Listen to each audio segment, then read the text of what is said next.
When your own initials are enough. This slogan is stood not only as a mark of brand identification, but as a relatable goal for many who aspire to grand success. In the world of fashion, a single name can convey status, luxury, and quality. Brands like Gucci, Prada, and Balenciaga command respect in a few short syllables.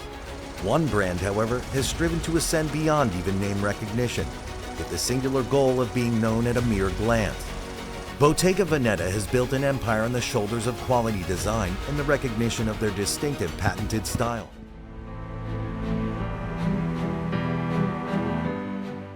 In 1966, in northeastern Italy, Michele Taddei and Renzo Zengiaro decided to take their dream of crafting lavish leather goods and make it a reality.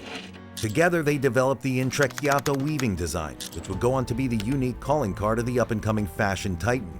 In the years since their humble beginnings, Bottega Veneta has expanded around the globe with their clothes, shoes, fragrances, and accessories, becoming one of the most influential brands of the last century. But how did that small leatherworks company from Vicenza come to stand among the greats of the fashion world?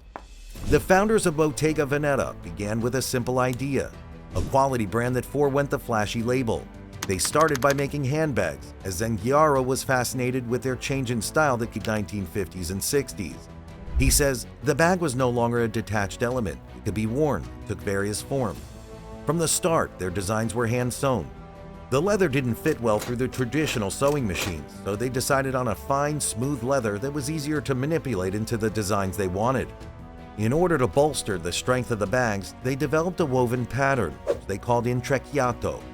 This design made the products more durable, raised their quality, and became the distinctive pattern that the artisanal designer would come to be known for. Renzo Zengiaro, one of the two men who started the company, recalls, "We decided to work with the logo hidden inside the bags. We only cared about the unmistakable style. The lack of a label or a logo intrigued people, adding to its popularity, leading to the now famous slogan, 'When your own initials are enough.'" The discreetness of the brand was indicative of the discreet elegance of the founding members.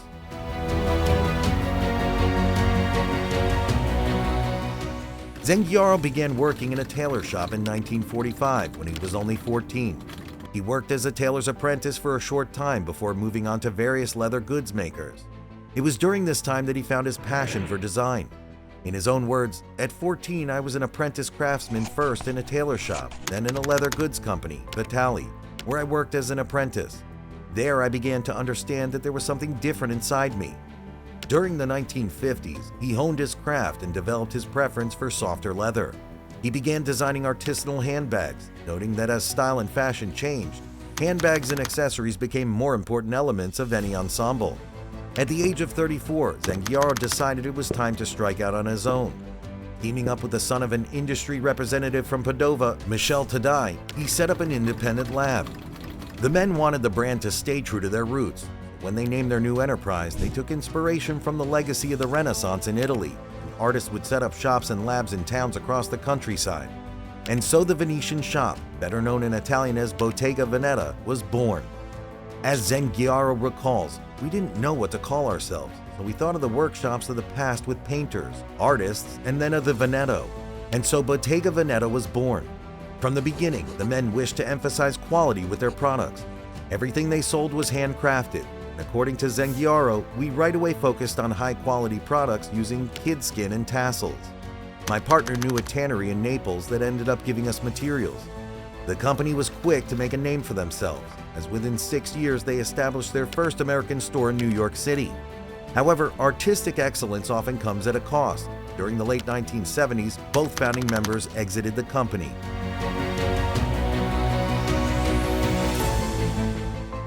The reasons for the split were complex. The brand, while enjoying initial success, had reached their first significant sales slump. The demand for their designs was sinking. This took a toll on their relationship. Over time, the partners soured towards one another, being unable to see eye to eye on nearly anything at all. Zengiaro decided to step away first, followed shortly by Taddei. The world of fashion and luxury brands is no stranger to sudden changes in leadership. Either through necessity or choice, every major name in the game has changed hands at least once. The most successful recognize that in order to build an empire, the company must exceed the name and influence of the founder. For example, Versace was structured from the very beginning to rely on multiple leaders and extend the reach of any individual member. Prada is known for having a single figurehead in the leadership role, but when the time comes for them to step down and pass the torch, they do so, rather than attempting to retain their authority and potentially ruin the reputation of the brand. From the start, both of these principles were true of Bottega Veneta. The top-level authority was shared by Zengiaro and Taddei. They pooled their resources and influence, knowing the brand must be the true celebrity. And like Prada, when they knew they were no longer the right fit for their positions, each of them stepped down, allowing new leadership to assume the role and breathe new life into the company's reputation. Upon taking his leave, Taddei left the company in the hands of his ex-wife Laura Maltado, who ran Bottega Veneta in tandem with her second husband Vittorio. Laura, having previously been with the brand as creative director, assumed proprietorship and immediately set out to bring the brand to a new audience. She recognized that if she wanted to bring them back into the zeitgeist, she was going to need to find the cultural pulse. In order to get and stay plugged in, Maltado and her husband relocated to New York City, which had become a veritable cultural mecca of the modern age. There, Maltado was able to start turning the ship around. The shoe line that had been launched in recent years, along with a successful marketing plan, began to make the brand more popular among women. Fashion shows and expos began featuring Bottega Veneta designs. The change was so impactful that Andy Warhol became a massive fan of the Italian designer. The American director even made an independent short film in 1985 called Industrial Videotape to display his admiration of the brand. Similarly, in the Richard Gere film American Gigolo, actress Lauren Hutton sported a bag bearing the trademark weaving style of the brand. They had broken into the pop culture, and within a couple of years the company was back on track. During this renaissance of the company image saw a rise that eclipsed their previous fame. While before they held a position of respect among aristocratic society, the 80s found Maltado's Bottega Veneta had a cool factor it didn't have before. It was popular with people from wider walks of life. Men, women, people younger and older, and across multiple continents found the brand aligned with them, and the Intrecciato weave became a much more common sight. During the 1990s, the brand slowly began to fall somewhat out of fashion with the public. New designs just weren't catching fire like they used to. Not to say the 90s were without their successes. The company released their first ready-to-wear designs in 1995, which caused enough of a stir to keep Bottega Veneta on the radar. However, once again, it became apparent that it was time for a changing of the guard.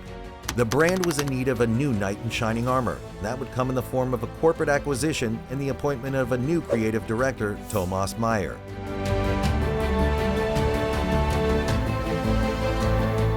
In 2001, another fashion titan swept in to save the day for the fading brand. Gucci, best known for their unique designs and unmistakable branding, was possibly the best option for acquisition. Considering Gucci's strengths and their image and public persona, they were a good fit for Zengiaro's brainchild. In what can be considered a royal wedding of fashion designers, Gucci acquired Bottega Veneta for $156 million.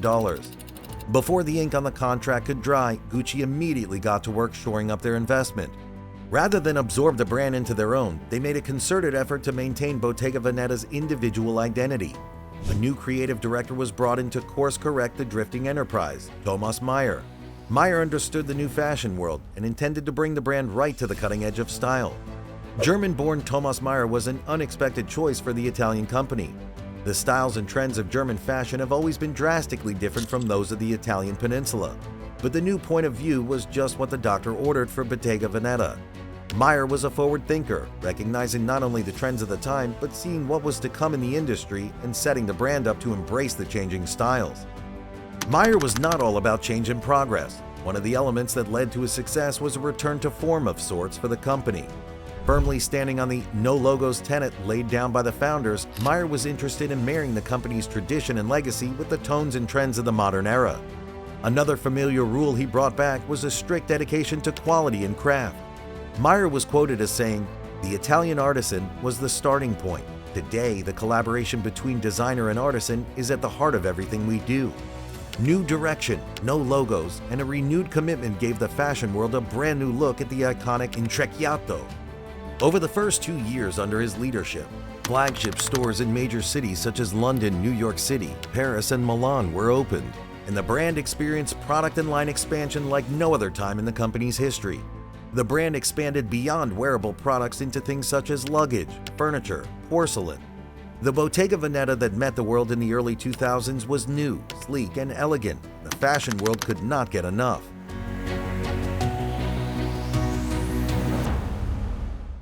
In the following years, Meyer led the company to new heights, tripling revenue and redoubling interest in the brand until stepping down from his position to launch his own line of swimwear. In 2018, he was replaced by Daniel Lee, whose tenure is most notably marked by the introduction of the pouch clutch, which quickly became the fastest-selling bag in the history of the company, as well as bringing about the return of the square-toed heel. After 3 years, Lee announced he would be resigning his position. Lee would be followed by Matthew Blasey, who continued to operate under a similar playbook as the 2 previous directors.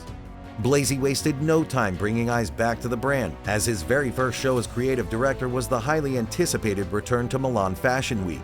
In the time since, the brand has continued to thrive, maintaining their reputation of quality and luxury.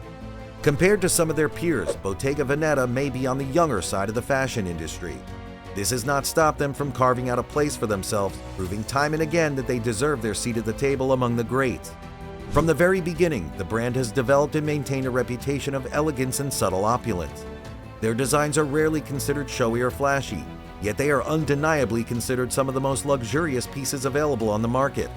Across their history and through several changes in leadership, the company has striven to uphold quality and craftsmanship above all else. They continue to be entirely handcrafted, and the respect and reverence given to the spirit with which the brand was founded would bring a tear to Zengiaro's eye. The company today continues to live up to the dream he set out to achieve in 1966. The brand still brings to mind the artisanal shops of Italy in a time away from time, marrying the brilliance of artistic genius and the humble grace that only true luxury can afford. If you like Bottega's story, you're in for a treat. The story of Versace would blow your mind. It's wild, so go check it out yourself right by clicking the thumbnail. If you'd like to watch more videos like this, don't forget to like, share, subscribe, and click that bell button to be notified about new videos. Cheers!